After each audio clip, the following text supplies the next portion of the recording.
ভাই ভিডিওটা একটু দেখেন, আপনি হাসতে বাধ্য হবেন, আমি গ্যারান্টি দিলাম। হ্যাঁ, ফাইজলামি তো একটা লিমিট থাকা দরকার। এটা আবার কোন ধরনের ফাইজলামি একটু দেখেন। ডাক্তারে কিন্তু রোগী একটা নিয়ে আসছে। হ্যাঁ, এটা আদৌ রোগী নাকি লাশ আপনারা দেখেন তাহলে বুঝতে পারবেন। ডাক্তারে একদম কাপড় টাপড় জায়গায় সবকিছু দেখা খাতার ভিতরে সিগনেচার করে হ্যাঁ চলে যাবে এখান থেকে। ডাইকা দিছে কিন্তু। হ্যাঁ, পাশে থাকা লোকটার অবস্থাটা কি হয় শুধু একটু দেখেন। ডাক্তার চলে যাইতেছে, এখন ওই লোকটার খালি চেহারাটা দেখেন, ভয় ওনার কি অবস্থাটা হইতেছে। হ্যাঁ, অলরেডি কিন্তু উনি অলরেডি ভয় পেয়ে গেছে। হ্যাঁ, তো দেখা যাক কি হয়, লাস্ট পর্যন্ত দেখেন, মজা পাবেন। হ্যাঁ, খালি কি হয় লোকটার সাথে ঘটনাটা দেখেন। হ্যাঁ, দেখতেছি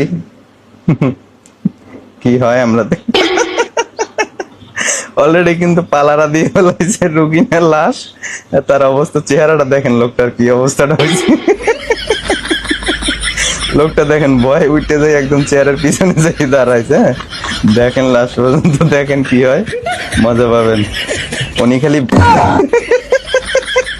দেখেন লাশ কিভাবে উঠে বসছে ভয়ে। ভয়ে দেখেন একবারে যে চুলের নিচে ঢুইকা দরজা দিয়ে বাইরে যাওয়ার চেষ্টা করতেছে। ভাই এটা কোন ধরনের ফাইজলামি? লোকটা তো আরেকটু হইলে স্টক করতে হবে ভাই।